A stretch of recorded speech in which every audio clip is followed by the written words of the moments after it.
4 primordial deities descend upon the mortal realm simultaneously, all choosing the same boy as their follower. Just when everyone assumes his future will be bright, the boy punches each of them square in the face, then turns to become a divine armament, forsaken by all gods. At this moment, the boy stands on the awakening platform, staring in disbelief at everything before him, because according to what the books had described, after stepping onto the awakening platform and touching the ancient monolith, only one deity bathed in holy light would appear, choosing you as their follower, and granting you a class. From then on, you would follow this deity, slaying monsters and sacrificing their heart fire. Right now, the goddess of war gazes down at him arrogantly. Awakened one, I have sensed your dedication and devotion. Follow me, and I will grant you the glory of a warrior. Immediately, the ancient monolith emanates a gray light, and a totem of a broken greatsword slowly materializes in the air. A line of text appears before the boy. Option 1. Follow the goddess of war. Become a D-rank warrior. Basic skills, block, thrust. Talent skill,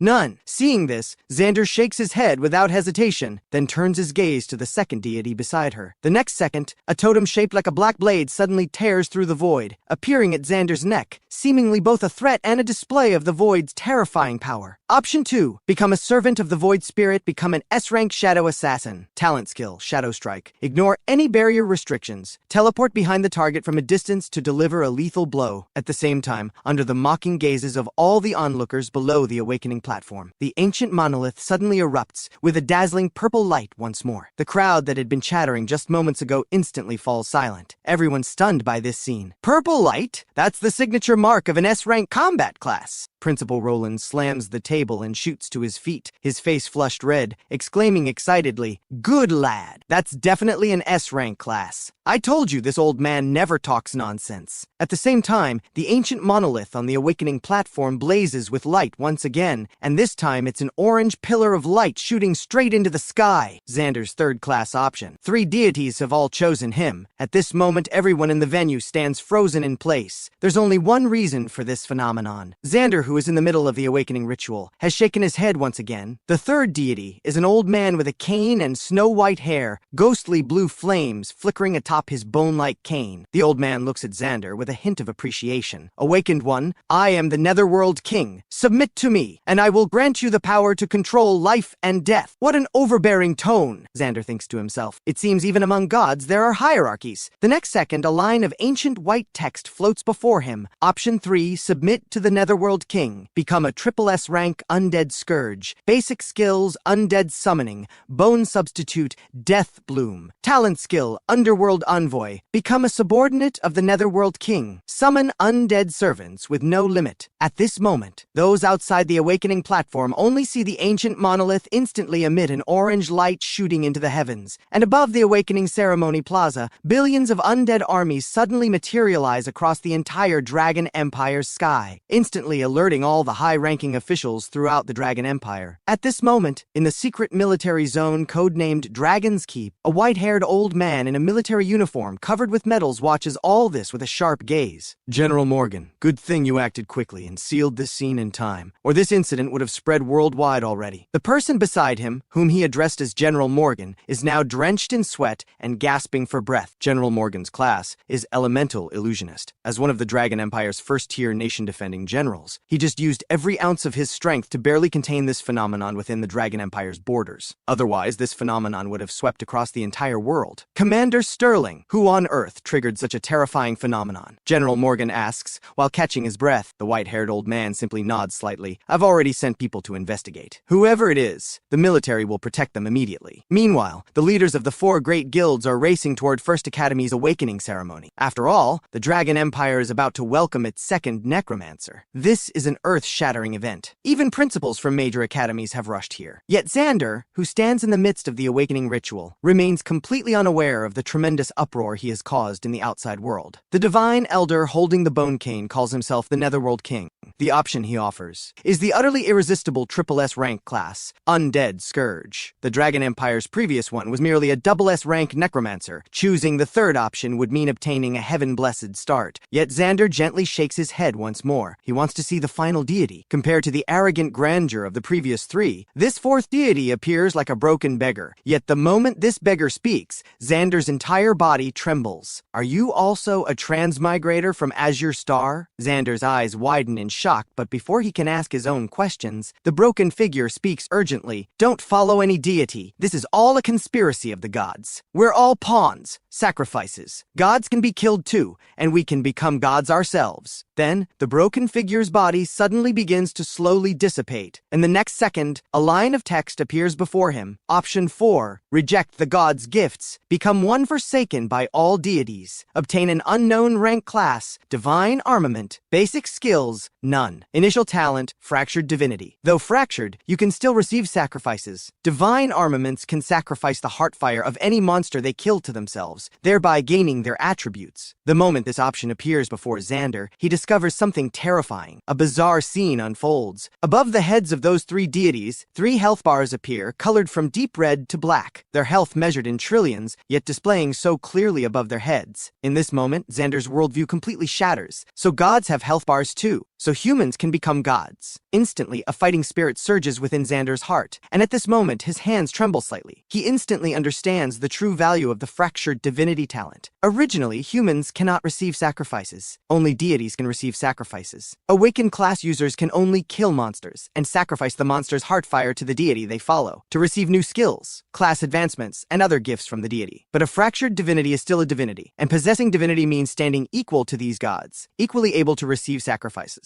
So after divine armaments kill monsters, they no longer sacrifice to a deity but to themselves, and those monsters' attributes, talents, and traits all become their own. Although initially just a blank slate class, it has unlimited growth potential and can even become a true god. Thinking of this, Xander reaches toward divine armament without hesitation. At the same time, to recruit this promising talent Xander, the leaders of the 4 great guilds are all offering extremely generous terms. Yet even as they speak, another pillar of light shoots skyward from the ancient monolith on the awakening platform. A 4th class, Victor Kane, leader of the Blackhawk Guild, gasps sharply and can't help but exclaim. The ancient monolith actually gave Xander 4 class options. This is absolutely unheard of. As the 4th pillar of light rises to the sky, 1 gray, 1 purple, 1 orange, 1 black, just when everyone assumes he will choose the triple S rank Undead Scourge. The next second, a nearly burnt-out torch circles Xander, once before merging into his forehead. Instantly, the entire venue erupts in chaos. The principal suddenly freezes in place, and the leaders of the 4 great guilds are all stunned in the spectator seats. Watching the last trace of black cloud above the awakening ceremony gradually dissipate, everyone's eyes reveal disbelief. That was a once-in-a-century triple S rank class. Xander,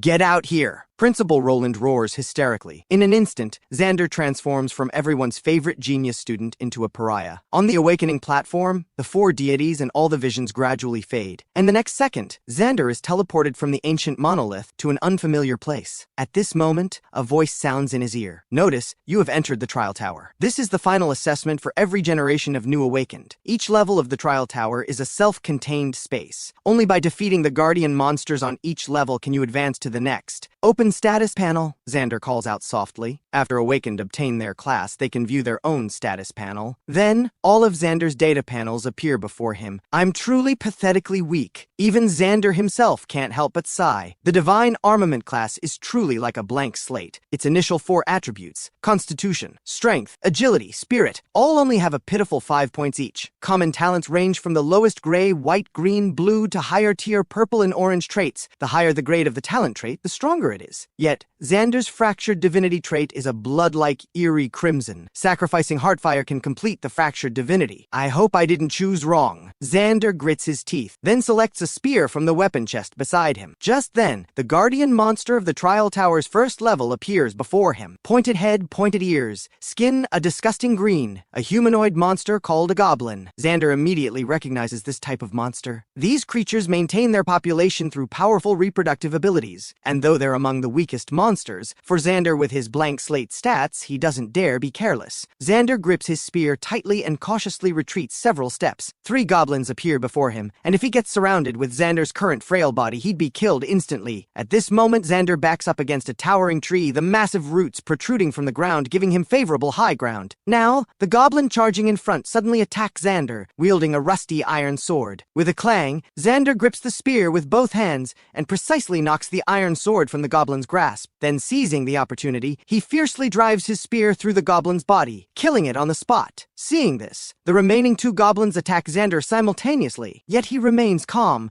dodging with nimble footwork while using his spear to blot. Despite goblins attacking from both left and right simultaneously, not only do they fail to hit Xander, but their health bars are gradually depleted by Xander's continuous parries and counterattacks. 5 minutes later, 3 wisps of white light converge above Xander's head, and his level increases by 1. At this moment, weak flames appear on each goblin's body. Looks like this is the Heartfire. Without any hesitation, Xander immediately sacrifices these Heartfires to himself. After 3 Heartfire sacrifices, a pleasant voice sounds in his ear. Obtained D-rank talent trait, Savage. Strength attribute increased by 100 points. Xander's heart surges with joy. At this moment, with a full 105 strength points, Xander's attack power shoots up to 135. Is this what receiving sacrifices feels like? Xander involuntarily looks at the fractured divinity in his talent panel. Just a fractured divinity can produce such powerful sacrifice effects. So what about those deities with complete divinity, enjoying sacrifices from countless followers every day? Just how terrifying must their enhancements be? And all they give their followers are just some skills and class advancements. At this moment, Xander grips his spear and continues deeper into the jungle. The first level space is still vast, far more than just 2 or 3 goblins. Only by killing their leader can he advance to the next level. Soon, Xander discovers another small group of goblins. Xander only needs 1 strike to eliminate each goblin. Moments later, Xander has cleared all the goblins and his level has now reached 3. Just then, Xander discovers a sleeping orc goblin in the goblin settlement. Clearly, this guy is the mini-boss of the Trial Tower's first level. So Xander lightly tosses a small stone he picked up along the way, drawing out several alert minions, and effortlessly eliminates these goblin grunts. Next, it's time to deal with the goblin chieftain. The massive goblin chieftain is awakened by the commotion,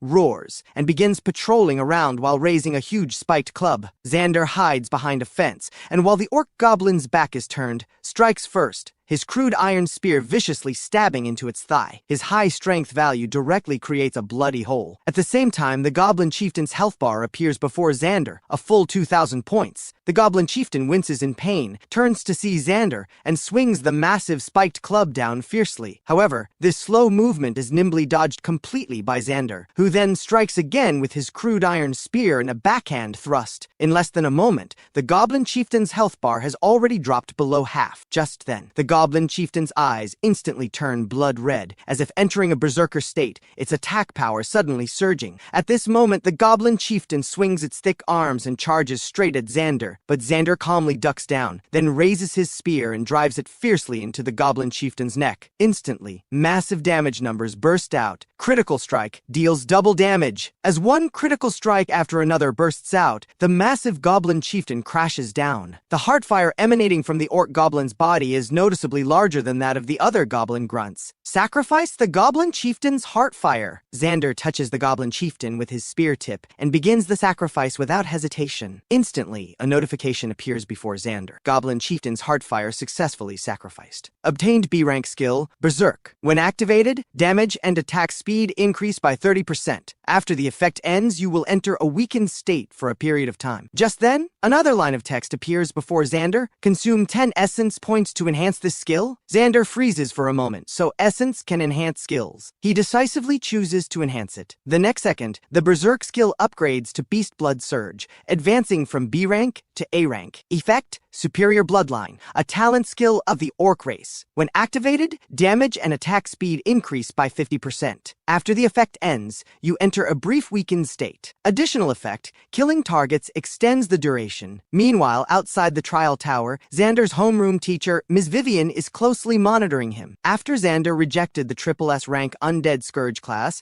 the spectators turn to watch other trialists, and only Ms. Vivian quietly locks her viewing device onto Xander's perspective. At At this moment, she happens to see Xander surrounded by the first wave of goblins, and as a class instructor, she naturally knows the consequences of a blank slate class being surrounded by goblins. But just as she breaks into a nervous sweat for Xander, she watches him use the terrain advantage to kill all the goblins. Well done, Xander. Even Ms. Vivian, who teaches combat courses, can't help but silently admire him. Because this level of performance from Xander, even looking across the entire Dragon Empire's current generation of Awakened, fewer than 5 could pull it off. On the other side, inside the Trial Tower, a voice sounds in Xander's ear, "You have defeated the Guardian of the Trial Tower's first level," teleporting to the second level. The next second, Xander is teleported to a massive dark cavern. Looks like this is the Trial Tower's second level. At this moment, what fills his heart isn't nervousness, but excitement. Just from sacrificing the goblins on the first level, he has already obtained 2 powerful talent traits, Savage and Beastblood Surge. So what surprises will the next monsters bring Xander? After all, you don't actually die in the Trial Tower. Death here only teleports you out and ends the trial. Just then, black tendrils suddenly burst from the ground, and 2 thorn-covered vines shoot straight toward Xander. Seeing this, Xander quickly jumps back, then raises his spear and slashes at the vines. With just one strike, the vines are severed, yet these severed vines sprout from the ground once again. Only then does Xander realize that only by killing their main body can these vines be completely eliminated,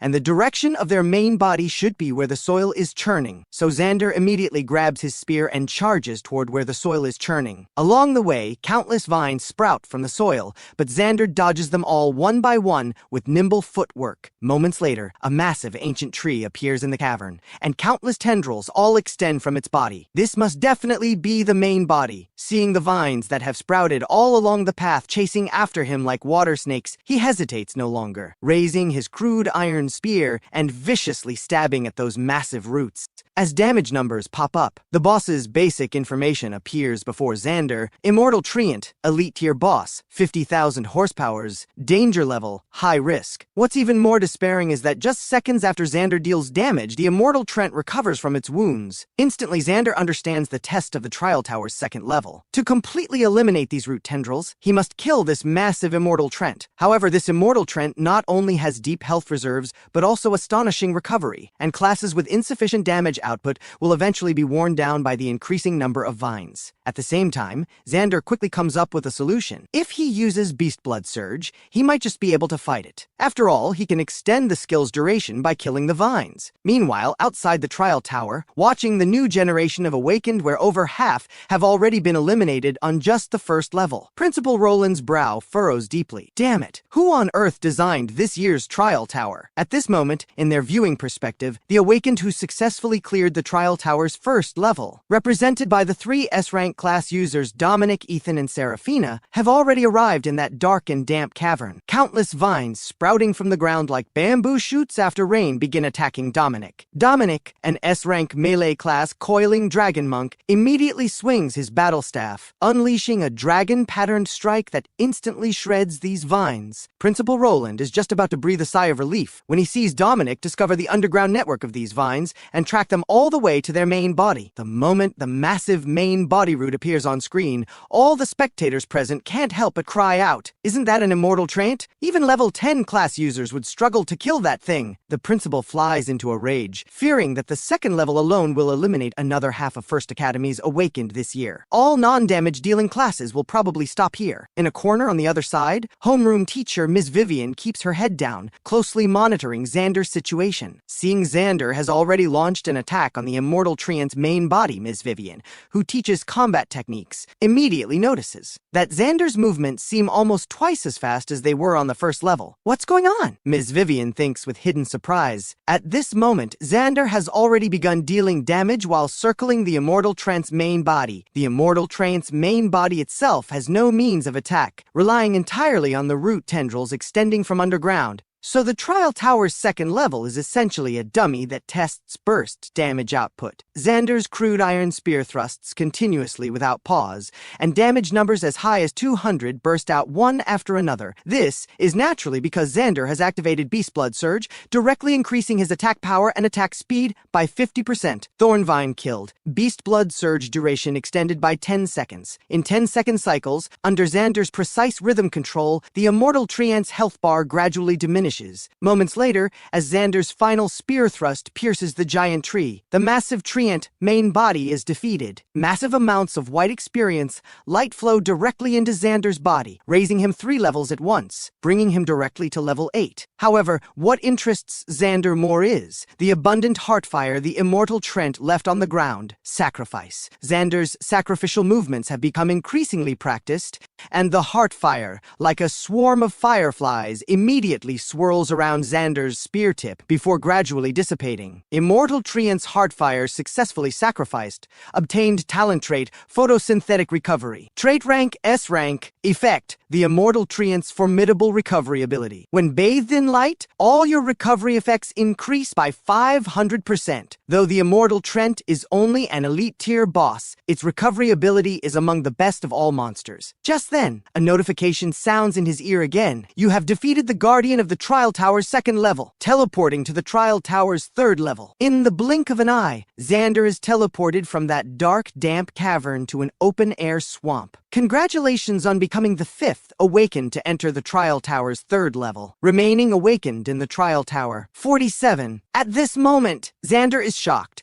The elimination rate is way too fast. After all, over 10,000 students participated in this year's awakening ceremony, and whoever designed this year's Trial Tower created an elimination mechanism that's far too brutal. So what kind of brutal challenge awaits on the 3rd level? Before Xander can think about it, 3 humanoid monsters emerge from the swamp mud before him. Marsh banshees. Xander's heart jumps in alarm, and he quickly dodges toward the surrounding jagged rock piles. The next second, a sonic attack with an extremely wide range lands on his previous location, and the entire stone slab is instantly shattered. He quickly realizes that this level's trial mainly tests the challenger's evasion ability or endurance. After all, the Banshee's sonic attacks have an extremely wide range, and if a challenger's evasion ability isn't up to par, they'll be quickly eliminated by this level's trial. Thinking of this, Xander can't help but smile slightly. In terms of evasion ability, the current Xander might not compare to those A-rank or S-rank agility-type class users, but in terms of endurance, having just obtained the passive skill photosynthetic recovery, Xander believes no one at this stage can match him. The next second, Xander's body suddenly bursts forward, charging toward the nearest marsh banshee. Though his feet are already affected by the swamp's slowing effect, Xander's killing intent doesn't diminish, and he raises his crude iron spear for a fierce stab. After dealing 137 damage,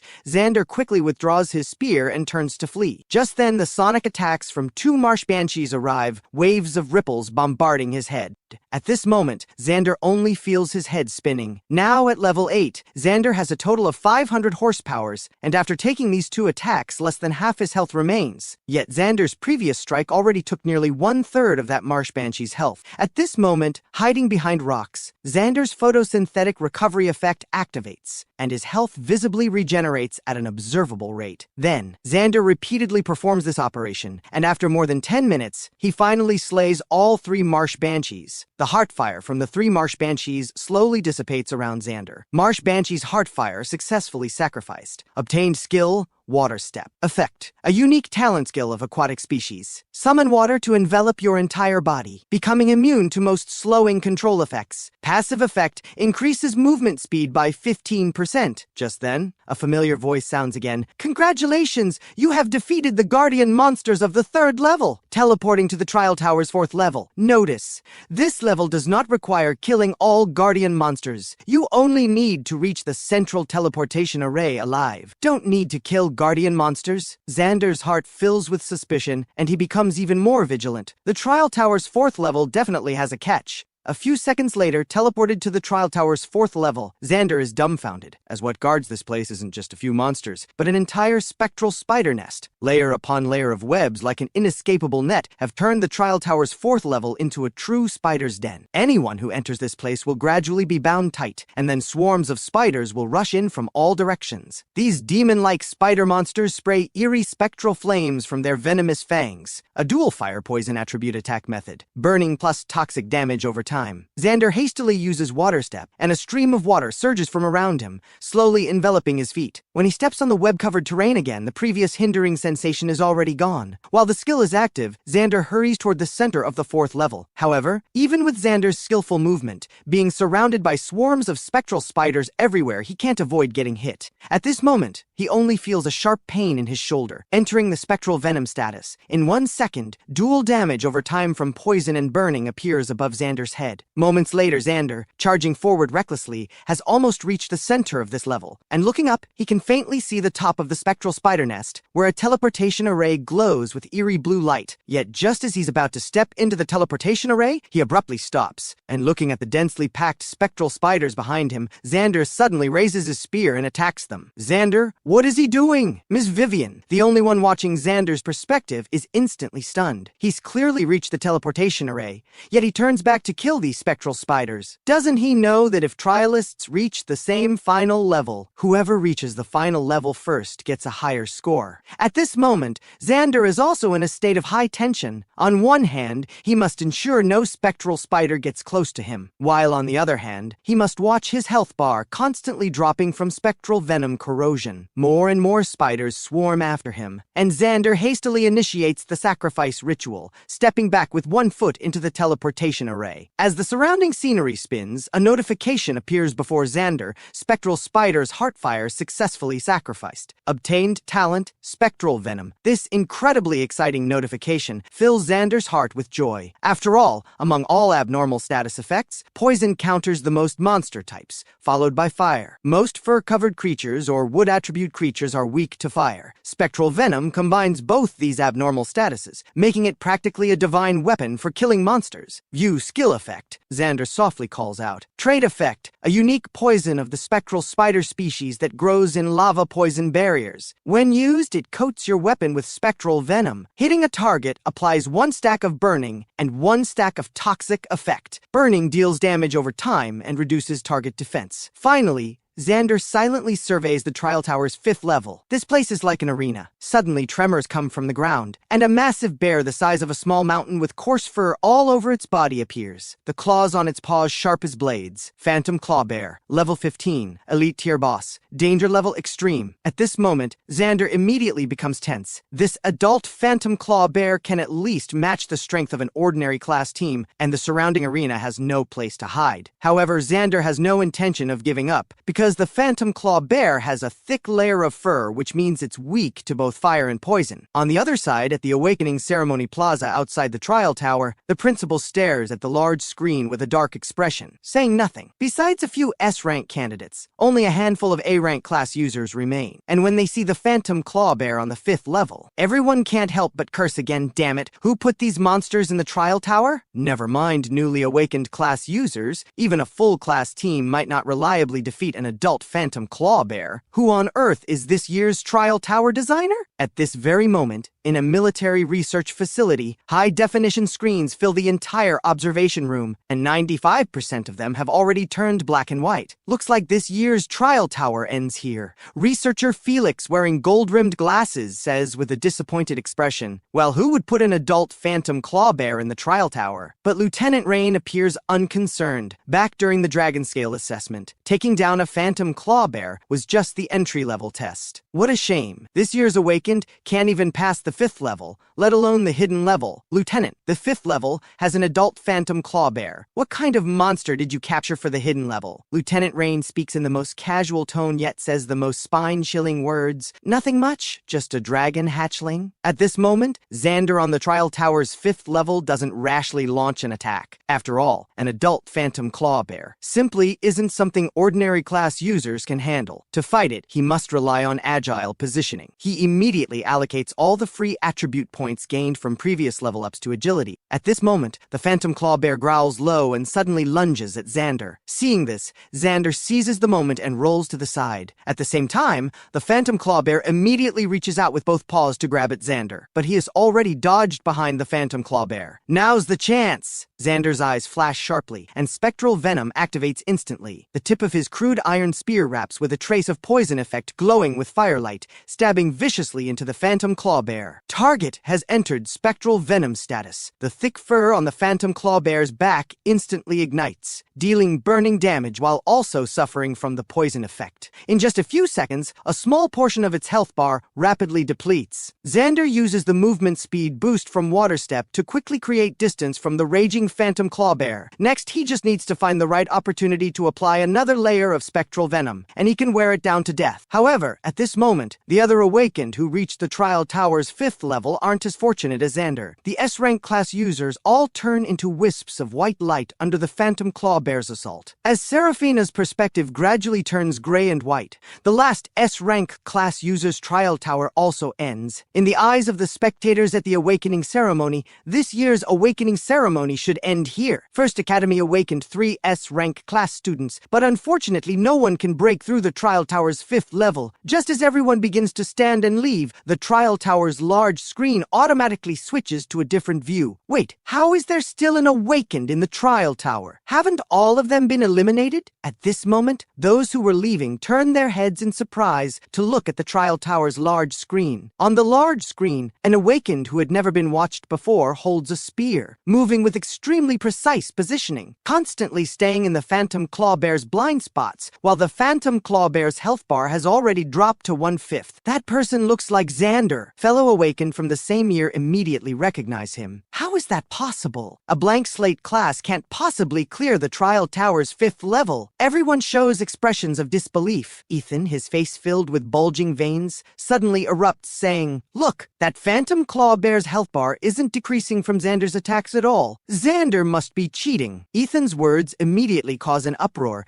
and a group of people stand up and shout in unison, "Cheating." At this moment, Ms. Vivian, the combat instructor, can finally no longer hold back. She personally witnessed every detail of Xander fighting his way to the 5th level. Ms. Vivian stands up and scolds with furrowed brows. "Everyone quiet down. The health bar not decreasing with attacks means the phantom claw bear has been inflicted with an abnormal status by Xander. Can't you all see this most basic principle?" At this time, Principal Roland and Director Zhang watch Xander on the screen with furrowed brows. Even if Xander ultimately doesn't kill this phantom claw bear, according to the trial tower's rules, the trialist who depletes more of a monster's health bar will receive a higher score, so Xander is almost certain to be first place in this trial tower. Principal Roland can't help but turn his head and say in a low voice to Director Zhang, "What's going on? If the first place reward from this trial tower goes to him, wouldn't that be a waste? Do you think there's a possibility the trial tower really malfunctioned, letting that kid exploit a loophole?" Director Zhang immediately says confidently. Principal Roland nods slightly with an expressionless face, and looking at the increasingly loud cries of cheating around the awakening ceremony, immediately makes up his mind. Even if Xander ultimately kills the phantom claw bear, the final reward absolutely cannot be given to him. At the same time, as Xander applies another layer of spectral venom to the phantom claw bear, a full 10 stacks of spectral venom, deducting over 10 health points per second. In less than a moment, the phantom claw bear's massive body suddenly collapses to the ground. The massive experience raises Xander to level 15. Sacrifice the phantom claw bear's heartfire. Xander performs the sacrifice ritual without hesitation. The next second,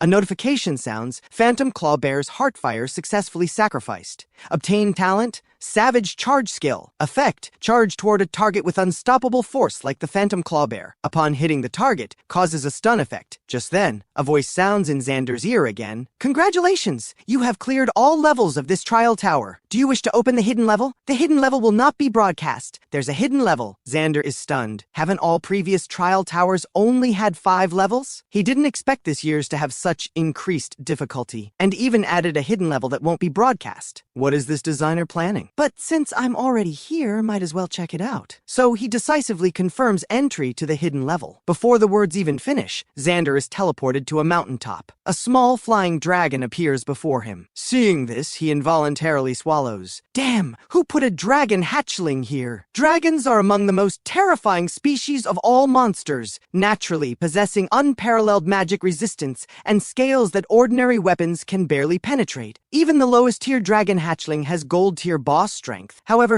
surprisingly, this young dragon doesn't seem to show strong hostility toward him, but rather stares at Xander with some curiosity. If only I could sign a contract with it. At this moment, Xander shakes his head helplessly. Only a very few powerful awakened in the world can sign contracts with dragons and become revered dragon knights. Xander has also dreamed of this. Standing atop a towering dragon, the entrance alone would be impressive enough. Just as he's about to leave, a notification suddenly appears before him. Obsidian Dragon requests to contract with you. Do you accept? In an instant, Xander is thunderstruck, followed by a surge of wild joy. Signing contracts with monsters is an extremely rare occurrence. From then on, both parties become one entity, inseparable, and usually only beast tamer classes possess this ability. Yet even among beast tamers, those who can contract with dragons can be counted on one hand. I accept. Any moment of hesitation would be disrespectful to the dragon. The next second, a ritual carrying a special contract materializes between Xander and the dragon hatchling. Since the dragon hatchling initiated the contract with Xander, the entire ritual completes very smoothly. Then, a notification appears before Xander,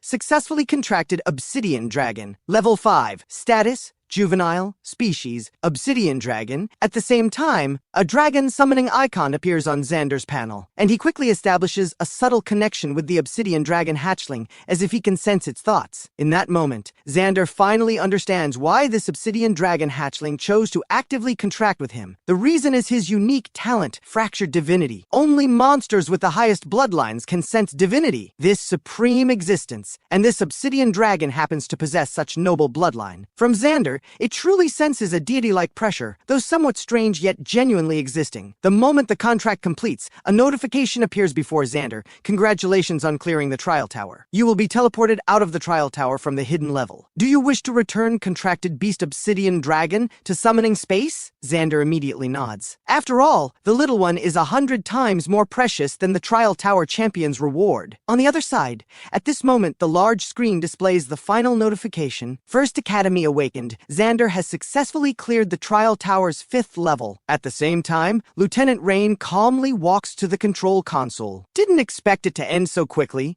Actually, all the results were within her expectations. An adult phantom claw bear simply isn't something newly awakened class users can handle. It's just a shame about the one she worked so hard to capture, to prepare as a surprise for everyone in the hidden level. Not a single person got to see it. However, just as Lieutenant Rain operates the teleportation array, planning to teleport that dragon hatchling out of the trial tower, she suddenly freezes in place. Wait, where's my dragon? Open the video recording of the trial tower's 6th level hidden stage. A trace of cold sweat appears on Lieutenant Rain's palms. At this moment, the screen shows only one person cleared the 5th level and reached the hidden stage. However, when she sees what happens next in the surveillance footage, she involuntarily shoots to her feet. He's signing a contract with the dragon hatchling. Who is this person? How could a newly awakened class user possibly sign a contract with a dragon, and successfully at that? The shock in Lieutenant Rain's heart at this moment is beyond description, and she quickly pulls up this person's relevant information. First Academy, Xander, a dragon hatchling, was contracted by a newly awakened class user. This news absolutely cannot get out, or it will not only attract forces from various countries interested in dragon hatchlings, but also pose a threat to that kid's personal safety. This is serious. I need to contact their chief examiner immediately. On the other side,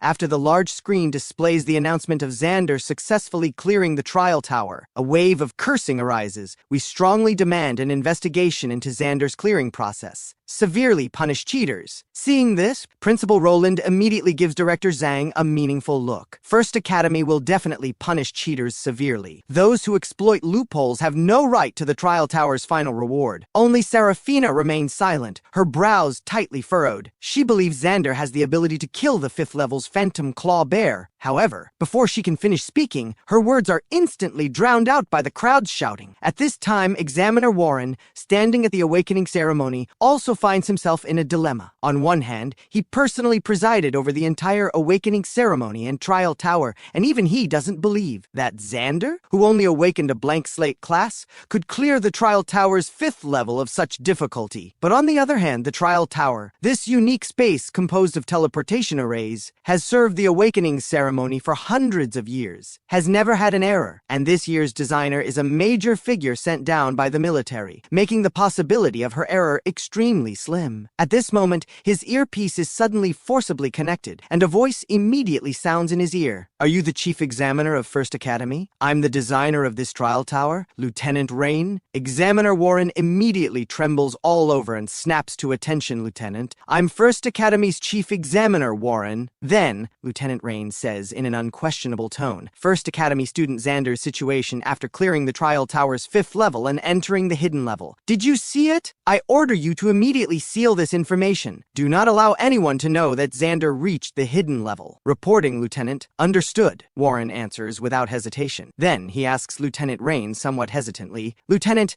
how should this trial tower's results be calculated? Is student Xander still first place? Wasn't he the only one to clear the 5th level? Then of course he's first place." The next second, Warren hangs up the communicator, takes the microphone from Principal Roland's hand, and says sternly, "As chief examiner of this awakening ceremony, I have already consulted with the trial tower's designer. I hereby officially announce that there were no problems throughout this trial tower. Student Xander engaged in no cheating behavior. Next, we will award Student Xander the special reward for first place in the trial." Instantly, the entire awakening ceremony falls silent, and those spectators and fellow awakened who were just making a huge fuss are dumbfounded. As a flash of light passes, Xander, the person who caused this uproar, is finally teleported out of the trial tower. Watching everyone scramble to interview him, Principal Roland immediately changes his expression, quickly putting on a kind smile and walking up to Xander, pulling his hand and saying attentively, "Congratulations, Student Xander. Congratulations on becoming Capital City's first place in this trial tower. You truly are an outstanding student of our First Academy." Director Zhang beside him also hurriedly presents the prize. "This is 100,000 dragon coins our academy specially prepared for the trial's first place. We hope it helps your future development." Though Xander doesn't know what happened, from Principal Roland's remarkable expression he can tell. The old guy was probably forced into this corner and had no choice, so he accepts the reward with a beaming smile. "Thank you, Principal, for cultivating me. I will definitely work hard and bring glory to our First Academy in the future," Examiner Warren says solemnly. "I represent the military and specially awarding the reward to Student Xander, first place in this trial tower." Then, he hands him a card wrapped in an envelope. "This is a Capital City Arsenal weapon and equipment exchange voucher. With this voucher, you can exchange it at the arsenal for any gold tier equipment below level 30. I believe it will be a great help to your early development." Hearing this, Xander's heart fills with joy. He didn't expect the military to be so generous this time. A gold tier piece of equipment has a market price basically equivalent to 100,000 dragon coins. It seems this trial tower clear has brought him quite a harvest. Why? Ethan can't help but mutter in a low voice, "Gold tier weapon and equipment. That kind of thing is completely wasted in Xander's hands." Hearing this, everyone present begins discussing, and they all think Ethan's words aren't unreasonable. At this time, Xander slowly walks down from the awakening platform amid the cursing, then walks straight up to Ethan. "Ethan, during these 3 high school years, have I offended you in any way?" He sneers with a dark expression. "Xander, you haven't offended me in any way. On the contrary, you're a very good classmate. But have you ever considered my feelings, following behind you? Every time you gave guidance from on high, it felt like charity." Xander freezes for a moment and carefully recalls. During the 3 high school years, toward Ethan who often sought his advice, Xander never put on any superior airs, nor showed any arrogance. But in some people's eyes, whatever you do is just pitying him. "I understand." Xander chuckles softly, shakes his head, and turns to walk toward the crowd. The scene shifts. As soon as Xander returns home, he runs into Serafina, who has been waiting for quite some time. She has changed into casual wear, her silky hair tied back, perfectly framing her delicate profile. "Hello, Xander." Serafina spots him and is the first to greet him. Xander freezes, asking, "Hello, Serafina. Is there something I can help you with?" In Xander's memory, the two of them have had almost no interaction. "I'm planning to create a new guild under Sterling Corporation's name, and I'd like to invite you to join." Hearing this, Xander is stunned. "Serafina, you should know I awakened a blank slate class, right?" "I know." Serafina stares intently at Xander, then says with a smile, "But I'm even more aware of what it means for a blank slate class to clear the 5th floor of the trial tower." "I'm sorry, Serafina." Xander shakes his head politely. "Thank you for the invitation, but at this stage I have some personal matters to attend to. Joining a guild would be inconvenient." Unexpectedly, Serafina suddenly pivots, blocking Xander's path. "If you join my guild, you'll receive at least 50,000 dragon coins per month. You should know that after awakening as a professional, equipment, skills, dungeon runs, all require massive amounts of dragon coins." "May I ask why Sterling Corporation suddenly decided to get involved in professional guilds?" skills? Xander asks calmly, somewhat curious. Seraphina bites her lip with a smile, saying, "The specific reason, if you agree to join, I'll tell you." Seeing this, Xander contemplates for a moment, then says, "I can join, but you must agree to one condition. I need the privilege to act independently, the right to decline any non-essential guild activities, and for the next month, I need to operate solo." "Deal!" Seraphina immediately extends her delicate hand with a beaming smile. The scene shifts. As soon as Xander returns home, a surge of urgency floods his mind. The next second, the obsidian worm is summoned from its pocket dimension and immediately starts crying out toward Xander. It appears hungry, so Xander feeds it everything in the refrigerator. Xander takes this opportunity to examine the dragon hatchling's attributes. Obsidian worm, 30,000 health, 1,390% attack. It appeals, Dragon's Breath, Obsidian Scales. Dragon's Breath, S rank, a unique earth-based attack method of dragon species. Deals searing damage over a wide area and ignores burn resistance. Obsidian Scales, double S rank, the natural scales of the obsidian worm species. Grants immunity to most elemental attacks including fire, lightning, and ice, and ignores most abnormal status effects. These attributes shock Xander. No wonder dragon species are heaven-defying existences. Even as juveniles, they rival gold-tier bosses. If they were to fully mature, each would become a catastrophic force. To tame it, Xander immediately searches the archives for knowledge about beast taming. Meanwhile, Lieutenant Rain is examining all information about Xander. A genius who can't even distinguish between classes. Someone actually rejected triple S rank Undead Scourge and chose a blank slate class. Interesting. Lieutenant Rain raises her arms in a stretch, murmuring softly, "How can a blank slate class contract a dragon species?" On her terminal displays Xander's detailed address. The scene shifts. Early the next morning, Xander heads to the arsenal with his exchange voucher. After the heavily guarded sentries verify his identity, Xander enters this arsenal that looks unassuming from the outside. Looking around, dazzling arrays of equipment fill row upon row of shelves, neatly organized by different ranks and classes. Heavy armor, leather armor, cloth armor, robes, covering equipment usable by all classes from warriors to assassins and mages. But Xander's objective today is neither armor nor damage-dealing weapons. He wants to use this precious exchange voucher for an offhand weapon. When fighting the Phantom Clawbear in the Trial Tower, Xander relied entirely on nimble and precise positioning, managing to evade those ferocious attacks. However, monsters in the real world are often far more brutal, and creatures far more agile than the Phantom Clawbear are everywhere. Being able to defend and strike is the real principle. In the shield section,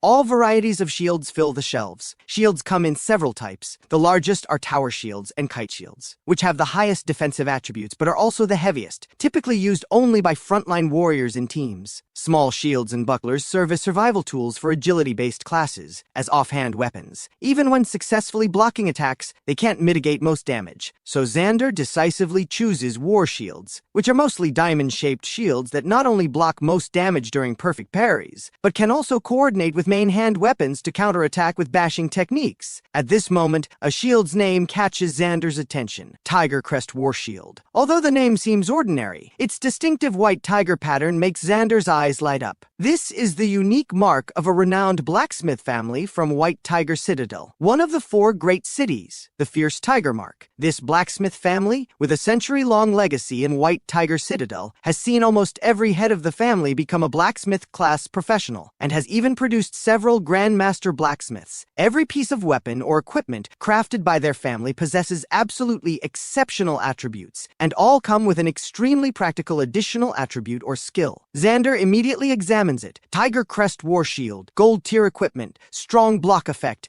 damage reduction, additional trait, parry counterstrike. Counterattacks after successful blocks deal 30% increased damage. This is it! Xander immediately picks up this Tiger Crest War Shield, gently wiping away the fine layer of dust covering it. Without a doubt, this War Shield will become Xander's life-saving weapon in the future. Moments later, Xander arrives at the bustling streets. Today is the first day for the new batch of Awakened to become professionals. And not only are all the guilds eagerly recruiting newcomers, many solo players are also recruiting permanent teammates on the streets. But more numerous are the small vendors selling equipment. A batch of Awakened in need of beginner gear is undoubtedly a huge business opportunity. One map, and also the latest guild leveling zone information, Xander says slowly. Seeing this, the vendor doesn't hesitate, immediately pulling an envelope from his pocket and handing it to Xander. You're truly an expert. This is all information we gathered just last night. The distribution of the 4 great guilds, and the leveling zones they're claiming are all marked on it. This is actually the information Xander wants most, because at the beginning of each new batch of awakened professionals, the 4 great guilds typically openly seize certain areas, and Xander's leveling zones are best kept away from these people to avoid too many eyes. Opening the envelope, the first things that catch his eye are several hot news items about the new batch of S-Rank awakened. First Academy S-Rank professional, awakened Ethan has chosen to join Dominion Guild, one of the 4 great guilds. First Academy S-Rank professional,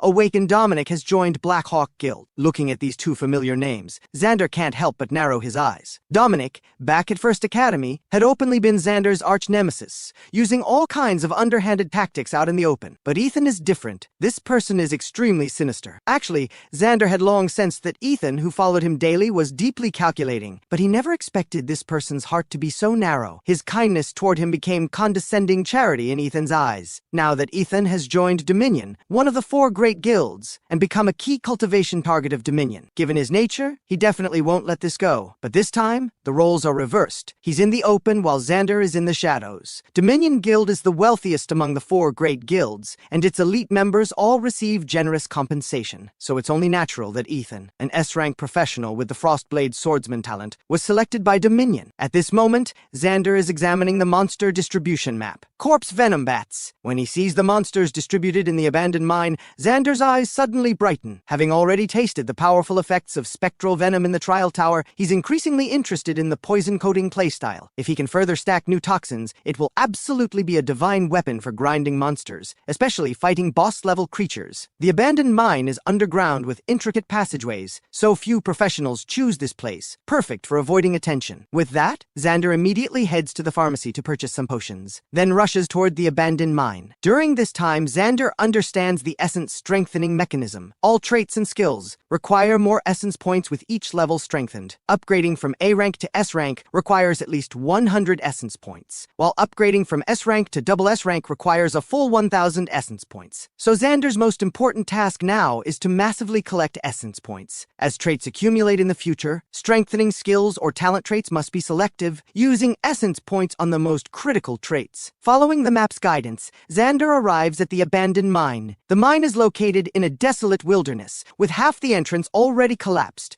the remaining half barely supported by rubble, even looking somewhat precarious. Moments later, holding a glow bug, Xander carefully descends step by step along the mine shaft's stairs into the depths. Before long, black sandy particles appear on the ground, traces left behind by bats. Xander immediately becomes alert, drawing the crude iron spear in one hand and equipping the Tiger Crest war shield in the other, then cautiously advancing forward by the glow bug's dim light. Suddenly, he hears the sound of flapping wings from the tunnel ceiling ahead. The next second, several black shadows swoop toward Xander, at least a dozen corpse venom bats. Xander raises the Tiger Crest war shield to protect his head and chest, and immediately several fierce impacts strike. Yet Xander is only knocked back half a step without taking any damage. This is the strong block effect of the Tiger Crest war shield, allowing Xander to completely block the damage from this wave of assault. At the same time, Xander immediately raises his spear and viciously stabs at the corpse venom bat near his feet. A corpse venom bat's health bar is around 200, and now Xander can eliminate 3/4 of its health with one strike. He then follows up with another strike, killing the bat on the spot. At this moment, a white light flows into Xander's body, and his experience bar visibly rises a small notch. While he's momentarily distracted, a bat seizes the opportunity to bite him hard from behind. Although the damage isn't high, a prompt immediately appears before Xander: "You have been afflicted with corpse toxin status. Stun meter accumulating." Xander immediately feels his vision blur, his head growing increasingly dizzy. This is the effect of corpse toxin. Although the poison damage dealt per second isn't high, it can accumulate a stun status. Seeing this, Xander immediately drinks 2 antidote potions, finally completely purging the toxin from his body. The next second, he immediately activates the skill Beastblood Surge, then charges straight at the bat swarm in the cave. With the skill's enhancement, Xander's damage output instantly doubles, and in just moments, all the bats in the cave are completely eliminated. Sacrifice the essence of the corpse venom bats. Wisps of ghostly essence immediately flow from the bat corpses into Xander's body. Talent trait acquired Corpse Toxin. Attacks that hit targets apply Corpse Toxin effect, dealing sustained damage and continuously accumulating stun meter. Seeing this, Xander's heart fills with joy. This kind of talent is absolutely a poison control weapon when used against fellow human professionals. Just then, Xander suddenly feels his hair stand on end. Looking up, he sees an oversized corpse venom bat hanging upside down from the rock wall. A boss bond! Xander's heart tightens. He raises the Tiger Crest war shield toward the ceiling, assuming a combat stance. As a dark gust sweeps past, the giant bat overhead suddenly swoops at Xander, slamming hard against the shield. The tremendous momentum is far more fierce than the swarm of smaller bats before, instantly knocking Xander stumbling and falling to the ground. At this moment, two long venomous fangs strike straight at Xander, so he hastily raises his shield to block them. Violent vibrations immediately travel through his hand, and for a moment Xander is pinned down, unable to rise. Even worse, the glowbug vial at Xander's waist suddenly shatters, and before the glowing glowbug can fly more than a few meters, the giant corpse venom bat swallows it in one gulp. The entire mine immediately plunges into darkness, but before Xander can pull out his backup glowbug, the massive Bat King launches its attack directly at him. Seeing this, Xander can only judge the giant bat's attacks by the sound of flapping wings. At this moment, a foul wind approaches. Xander silently counts the timing in his mind. Now! Spectral venom suddenly activates,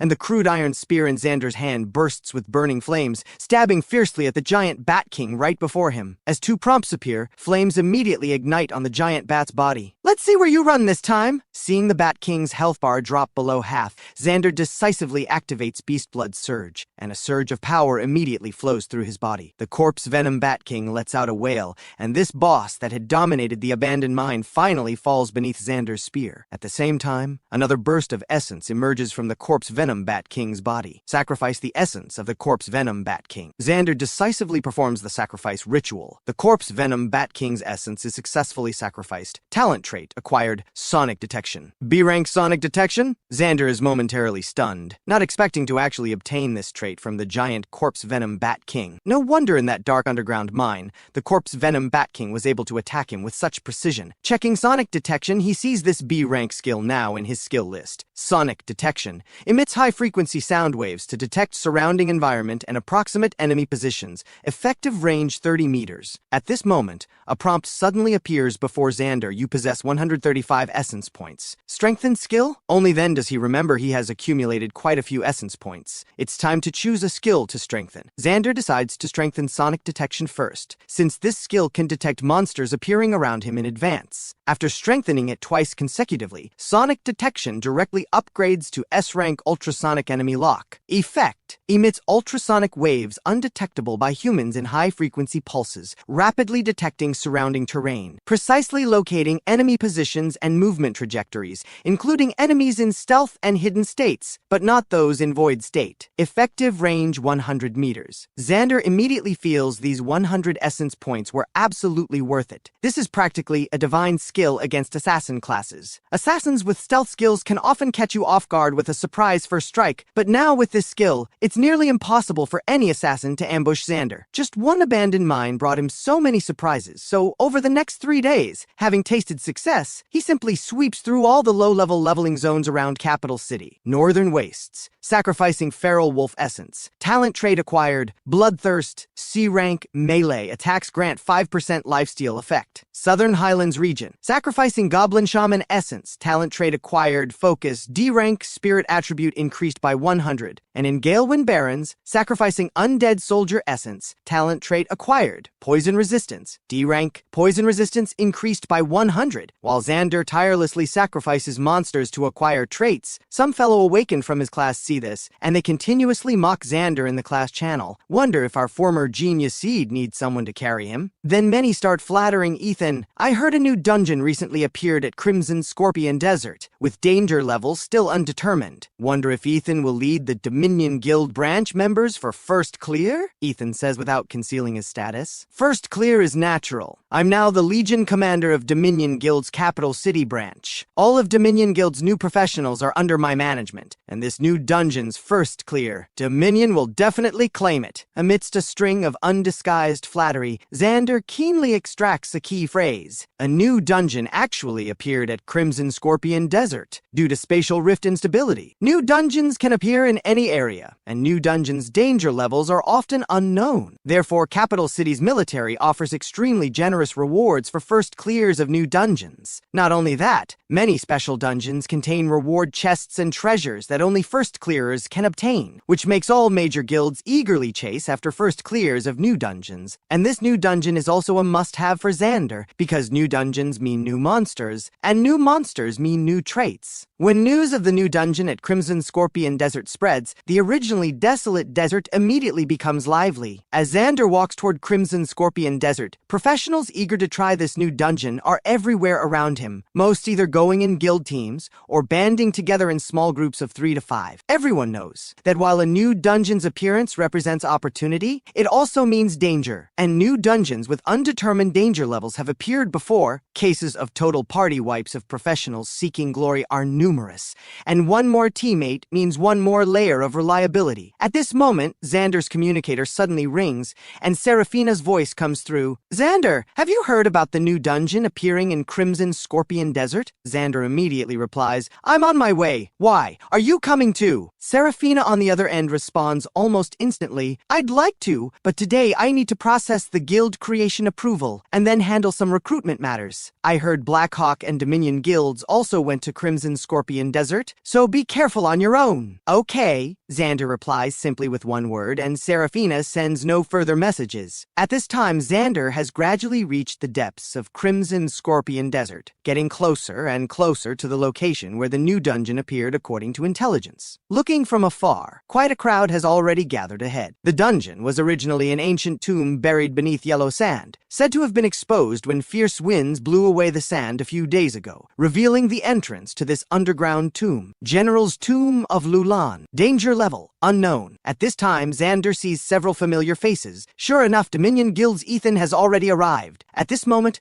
a shrill voice sounds from behind Xander. Xander, what are you doing here? Xander turns to look and sees the speaker is his former deskmate, Willow Mist. Willow Mist's words immediately make Xander the focus of the crowd, and in an instant, everyone starts mocking him. Even Ethan draws his weapon, pointing it fiercely at Xander. It's a longsword, at least gold-tier equipment, with the blade shrouded in frost-like condensation, precisely the talent skill of the S-rank Frostblade swordsman class. The next second, the frost-covered longsword in his hand slashes fiercely toward Xander, carrying area of effect sword energy. At this moment, a shield bearing white tiger patterns appears in Xander's hand. Accompanied by the sound of metal striking metal, the Tiger Crest War Shield firmly blocks this sword strike, including the cutting sword energy, which is instantly dispersed. Before Ethan can even steady himself, the crude iron spear in Xander's other hand thrusts out fiercely, precisely pressing against his throat. This scene happens in just a few seconds, and the crowd that was just clamoring falls completely silent, everyone stunned speechless by this scene. S-rank professional Ethan's full-force strike was easily blocked by Xander. Attacking without figuring out your opponent's weapons looks like those 3 years of high school I spent teaching you were wasted. In an instant, the fear of being completely suppressed by Xander for 3 years of high school floods Ethan's heart again. This is impossible. You're just a blank slate class now. A ferocious expression erupts on Ethan's somewhat dazed face. However, at this moment, the yellow sand beneath the crowd's feet suddenly starts flowing like a massive whirlpool, and then a tomb chamber's entrance slowly emerges from beneath the yellow sand. The corner of the tomb chamber exposed from the yellow sand also bursts with golden light, attracting everyone's attention. What's happening? Is the dungeon starting? At the same time, a prompt appears before everyone. General's Tomb of Lulan dungeon has opened. Xander's gaze sweeps across, and he charges straight into one of the tomb chamber entrances. After all, obtaining the special rewards within the dungeon is the most important thing. Seeing this, Ethan nearby also leads people slowly into the dungeon. Inside this underground tomb chamber, the space is extremely vast, with Western region-style carvings everywhere, and various colorful murals on the walls are gradually oxidizing and fading with the intrusion of air. Xander looks up and sees at the end of a corridor not far away a treasure chest covered in quite a bit of dust. Its special patterns proving this chest is definitely a special treasure chest from the General's Tomb of Lulan. However, Xander doesn't act rashly rashly, instead activating ultrasonic enemy lock. Inaudible high-frequency ultrasonic waves immediately echo through the narrow corridor, and soon return. Results. 3 red dots suddenly appear around Xander. Seems there are 3 other people nearby besides himself. Sure enough, seconds later, footsteps sound from behind. The 3 arriving people are actually wearing the same uniform, all bearing a special emblem on their chests, Azure Sky Guild, and they likewise notice Xander right before them. Wariness immediately appears in the 3 people's eyes, especially when the leader among them,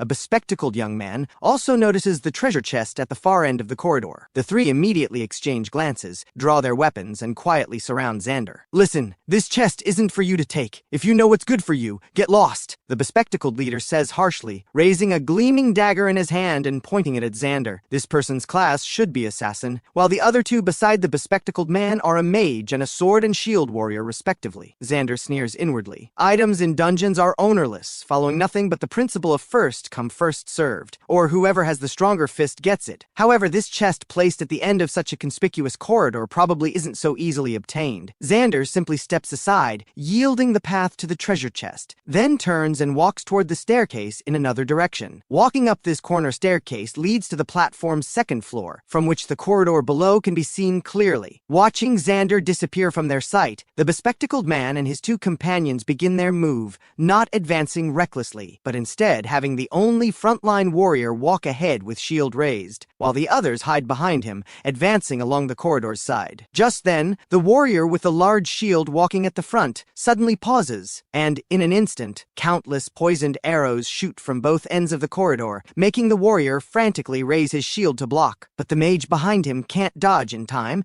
and takes an arrow to the leg. Watching his continuously depleting health bar, he hastily drinks an antidote potion, finally stopping the toxin effect in time. Just then, the marble floor of the corridor ahead suddenly collapses, and the warrior at the front loses his footing and falls, looking down at rows of spike traps below. Fortunately, the warrior reacts quickly, grabbing the floor behind with both hands. At this moment, the bespectacled man behind doesn't extend a hand to help his companion, but instead suddenly leaps over this trap, rushing toward the treasure chest at the corridor's end. Brothers, let me check what's in this chest for you. His eyes are filled with endless greed. Just as the warrior is about to lose strength, Xander, waiting on the side, timely intervenes to save the 2. Take off your shield and armor. Life or equipment, your choice. Warrior Owen Reed immediately throws down the shield weighing dozens of pounds and removes all his equipment, then successfully climbs up with the mage's help. On the other side, the bespectacled Marcus Thorne has already reached the treasure chest and skillfully begins unlocking it. Though the 2 feel indignant, Xander still consoles them. Don't worry, it's not that simple. From his position on the 2nd floor platform, he sees clearly that behind the treasure chest at the corridor's end hides an extremely subtle teleportation array. If his guess is correct, the condition to trigger this teleportation array is opening the chest, and Marcus Thorne, crouching before the chest with a greedy expression, is completely unaware of this. Click! The chest before him opens in response, revealing a ring inside, and moreover an extremely precious accessory equipment. However, the instant his hand reaches into the chest, the teleportation array beneath the chest activates, instantly sucking him in on the spot. The next second, he's teleported back to that spike trap from before. He grips the trap's edge tightly, then shouts toward his teammates,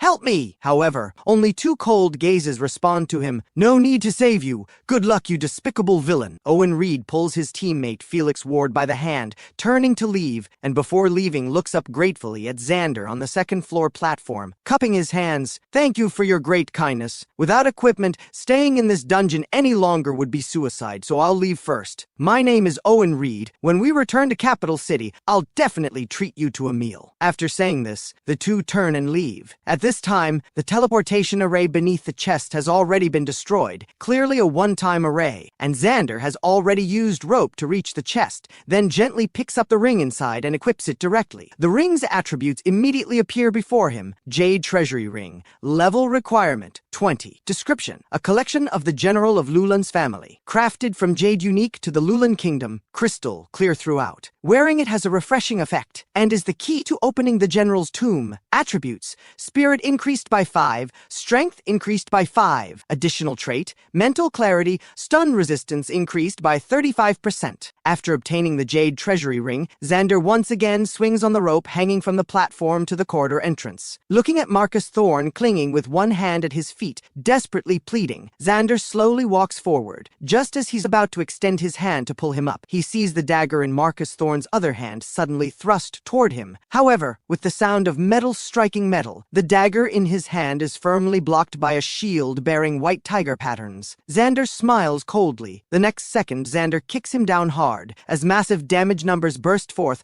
Marcus Thorne has now become a cold corpse. At this moment, Xander reveals an expression of utter shock because wisps of essence actually emerge from Marcus Thorne's body. Then, a prompt that makes Xander's entire body tremble appears before him. Sacrifice the essence of human professional Marcus Thorne. Human professionals also leave essence after being killed. Xander can't help but be shocked, as this is not only a groundbreaking discovery but also a challenge to Xander's morality as someone who considers himself human. If human professionals can also be sacrificed, does that mean one can use any means to become stronger? Looking at this prompt before him, Xander hesitates for a moment before choosing to confirm. As the essence from within the trap floats up ethereally and disperses into Xander's body, a prompt also appears. Professional Marcus Thorne's essence successfully sacrificed. Skill acquired. Lockpicking, D rank, Tier 1. This lockpicking skill is essential for team dungeon runs and one of the important values of assassin and thief classes, and now it has become a major asset for solo player Xander. Shortly after leaving that corridor, Xander once again discovers a team of professionals nearby through ultrasonic enemy lock, who seem to have encountered monsters within the general's tomb chamber. Xander quietly approaches following the sound and sees this team of professionals has entered a side hall of the tomb chamber. The team consists of 5 people total, with frontline, damage dealers, healers, and support classes, all complete and coordinating quite well, currently fighting monsters that resemble giant centipedes. These centipede sentinels are like giant monstrous insects, standing upright as tall as a person, looking spine-chilling. However, under this team of professionals' coordinated cooperation, even facing 2 sentinels simultaneously causes no disorder. Meanwhile, Xander discovers an isolated centipede sentinel not far away, so holding his spear, he thrusts straight at it. Xander's spear strike clearly feels obstructed at the tip, and then a damage number appears, much lower than Xander expected. By the dim light, Xander sees clearly that within the centipede sentinel's limbs is actually armor, as if grown into the flesh, becoming its most solid protection. And Xander's spear strike happened to hit one of these armor scales, blocking a full half of the damage. Armor grown in flesh. Xander can't help but recall that these centipede sentinels are monsters created by the Lulan people using witchcraft and curses, sealed in this tomb to guard the general of Lulan's tomb forever. Immediately after, the centipede sentinel's counterattack comes swiftly. The giant insect rears up its upper body high, its centipede-like limbs, each one bearing barbs, claw toward Xander like a violent storm. Fortunately, Xander reacts in time, his offhand tiger crest war shield steadily blocking in front. In the narrow tomb passage, the ear-piercing sound of claws scraping metal immediately rings out, all damage blocked by the shield. Wisps of black vapor suddenly emerge from those barbed limbs, spreading like smoke before Xander. Is it poison? Xander's heart immediately tightens. He holds his breath, but then damage suddenly appears on himself. Xander immediately narrows his eyes. No wonder that healer specifically gave me a light's blessing buff before parting. Turns out these centipede sentinels actually deal special spectral damage. Spectral damage is a type of damage unique to undead-type monsters, possessing the attribute of ignoring physical defense, and is also one of the most troublesome types of monsters. Fortunately, though, these centipede sentinels only carry a trace of spectral attribute and aren't entirely that troublesome spectral damage. With Xander's current health points, plus the 5 times recovery bonus from his S-rank talent photosynthetic recovery, he can easily ignore this mere 30+ points of spectral damage. Xander immediately plants the Tiger Crest war shield in front of his chest, while the crude iron spear in his other hand thrusts forward fiercely, spectral venom immediately activating. Spectral-type monsters naturally ignore poison effects, but these centipede sentinels can at most be considered half-spectral, so at least burn damage can't be avoided. The spear coated with spectral venom immediately ignites the centipede sentinel's surface. Burn damage -39. As burn damage numbers burst forth one after another, Xander likewise doesn't stop his spear's damage output. By the firelight burning on the monster's body, Xander sees clearly that the armor in this monster's flesh doesn't completely cover its entire body, but rather resembles scales, with slight gaps between each armor plate. If he can attack these gaps, he can ignore the defense of those armor plates in the flesh. The spear in Xander's hand suddenly thrusts out, precisely stabbing into the gap between scales. One strike directly dealing massive damage, -319. Sure enough, it's weak point damage. Having found the trick, Xander directly activates Beast Blood Surge, damage and output capability increasing again, and within just 2 minutes reduces this centipede sentinel to less than half health. Even when this type of monster's health reaches rock bottom, it remains in that numbed state, seemingly only capable of mindlessly attacking intruders. As its pounce is once again firmly blocked by the Tiger Crest War Shield in Xander's hand, Xander's other hand spear thrusts out boldly, a massive damage number instantly finishing off its last health bar, -629. As a wisp of experience flows into Xander's body, a wisp of essence also emerges from this centipede sentinel's corpse. Xander decisively sacrifices it. This kind of bizarre creature that shouldn't exist in the world should have vanished centuries ago. Centipede sentinel's essence successfully sacrificed. Essence points increased by 1. Sacrificing just one centipede sentinel indeed doesn't easily yield its trait. Xander continues deeper along the tomb passage. Under the dim light, at least 7 or 8 more are visible to the naked eye. Xander continues forward. With his current attributes and combat power, facing multiple monsters at once is no problem as long as he's not attacked from both sides. Killing his way through, centipede sentinel corpses are left behind in the narrow, dim tomb passage.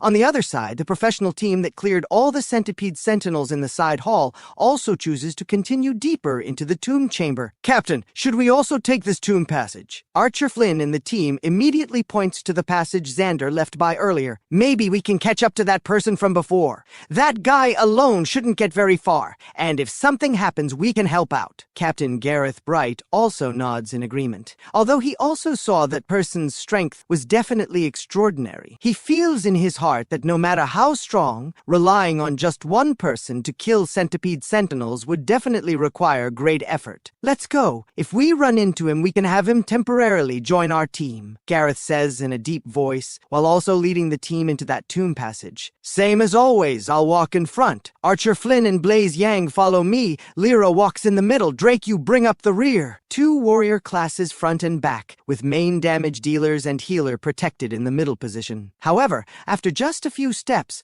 Gareth sees a centipede sentinel corpse lying in the middle of the tomb passage. This guy can really solo kill centipede sentinels. Gareth can't help but feel alarmed. Although he as a frontline warrior can also withstand centipede sentinel attacks, relying solely on his own damage output, he simply cannot penetrate the centipede sentinel's thick armor and must rely on the team's archer and mage. And this is just the beginning. After just a few more steps, Gareth, walking at the front, discovers the second centipede sentinel corpse. "Archer Flynn, how long did it take us to kill one centipede sentinel just now?" Gareth asks somewhat incredulously. Archer Flynn likewise answers with wide eyes, "Captain, with all 5 of us dealing damage, killing one centipede sentinel takes at least over 10 minutes. This guy has already killed 2. As the tomb passage gradually deepens, centipede sentinel corpses appear one after another before them. As the team's top damage dealer, Archer Flynn's worldview is somewhat shattered. "Captain, what kind of monster was that guy? Less than an hour has passed, right? That guy has killed at least a dozen centipede sentinels. Is his damage output alone higher than our entire team combined?" And Captain Gareth Bright's face is also full of disbelief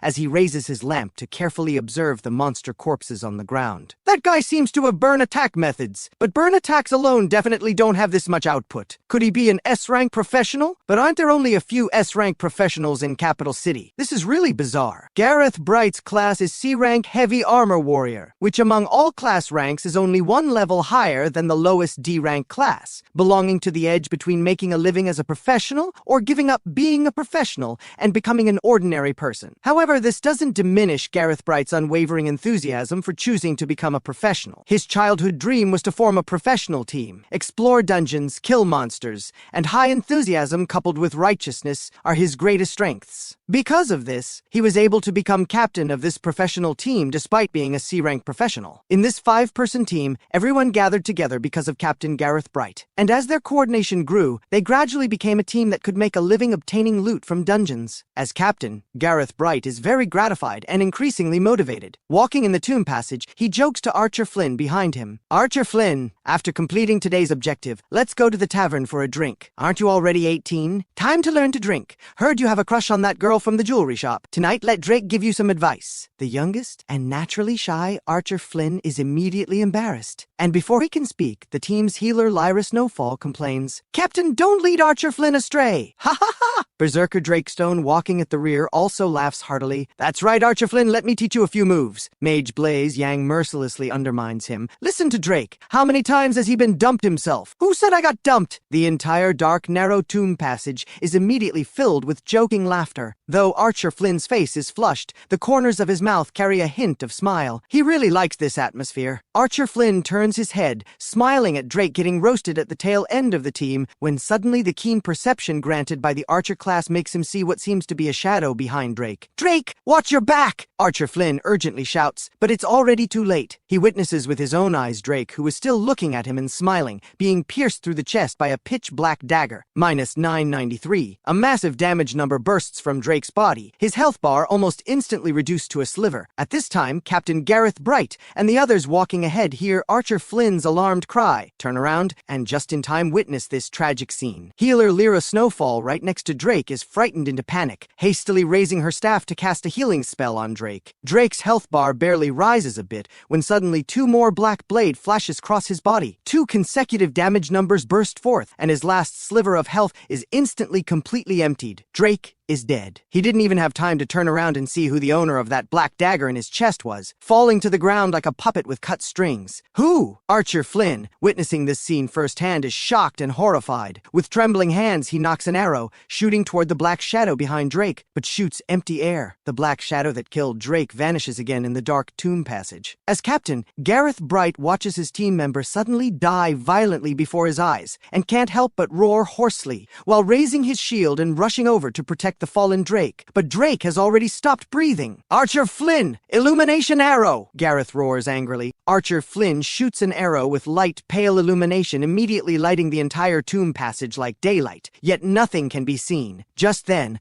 a black shadow drops from the tomb passage ceiling like a ghost, this time targeting the team's only healing class, healer Lyra Snowfall. "Lyra, watch out!" Seeing this, Blaze Yang suddenly pulls Lyra, then hurls a flame burst from his hand. The explosive fireball detonates on the black shadow, but bursts with a number that makes him somewhat despair, -315. Having taken a hit, the black shadow seems somewhat angered by the thwarted plan and turns, the dagger in hand stabbing into Blaze Yang's chest. Feeling the stabbing pain in his chest, Blaze Yang sees, beneath that black shadow, a pale, clean face sneering at him. "Heh, killing you works just as well." Then massive damage bursts from his body, -1332. As a fragile mage class, he simply cannot withstand such high damage, and that black shadow strikes once and vanishes again from everyone's sight. Blaze Yang is also dead. Before dying, he leaves one sentence, "Captain, it's a human professional." Gareth Bright's eyes nearly split open with rage, his mind thundering. In just a few seconds, Drake is dead, and Blaze Yang is also dead. Rage flooding his head, his heart nevertheless gains a trace of fear and panic. His long sword swings wildly but hits empty air. "Who are you?" However,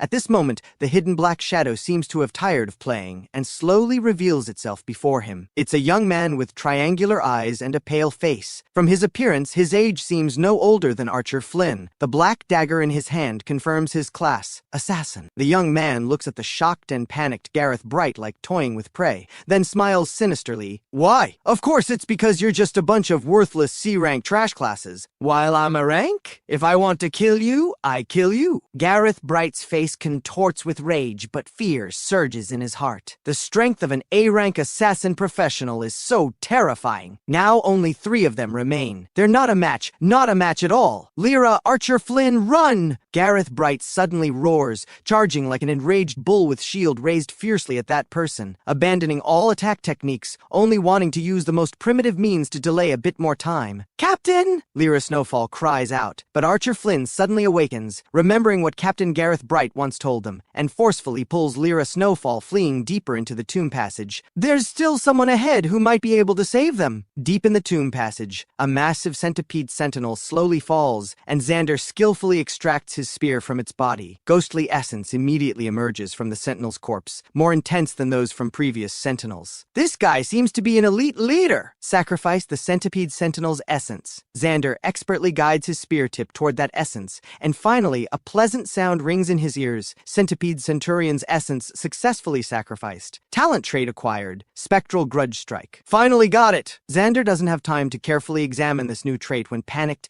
chaotic footsteps sound from the tomb passage behind. Xander alertly turns around, only to see the newcomer is actually the healer from that professional team he encountered earlier, Lyra Snowfall. The girl's steps are stumbling and panicked, her originally white cloth robe covered in dirt, tears streaming down her delicate face. Upon seeing Xander, Lyra Snowfall actually falls to her knees at his feet. Please, save them! Xander helps up this healer who once gave him Light's blessing, asking, "What happened?" Lyra Snowfall's words are incoherent. The captain held him off, telling Archer Flynn and me to run quickly. Archer Flynn was also caught up to, "Please save them!" Lyra Snowfall, who Xander had just helped up, kneels down again, pleading. From her chaotic words, Xander keenly pieces together the truth of the situation. According to this professional team's style, they would never risk encountering monsters that could cause a total wipe. So the only possibility is that a human professional is hunting them, and in such a short time has already killed 2 of her teammates, should be at least an A-rank professional. Xander once again helps up the kneeling Lyra Snowfall, saying only one sentence, "Lead me there." Xander directly activates ultrasonic enemy lock. Sure enough, 2 red dots close together appear in the tomb passage, seemingly engaged in combat. If one is Archer Flynn, who Lyra Snowfall said was caught, then the other should be that hunter. Such high agility is also the first time Xander has seen since the awakening ceremony. "He's an assassin, right?" Xander asks as he rushes. Lyra Snowfall still has that soul-lost expression of grief and despair, but she widens her eyes, struggling to recall the scene that just happened, saying, "After he killed Drake, he vanished in an instant." Indeed, an assassin class. Xander immediately has a grasp of the situation and activates Phantom Step beneath his feet, movement speed surging. At the same time, he doesn't dare leave Lyra Snowfall, a healer with no self-defense capability, alone behind.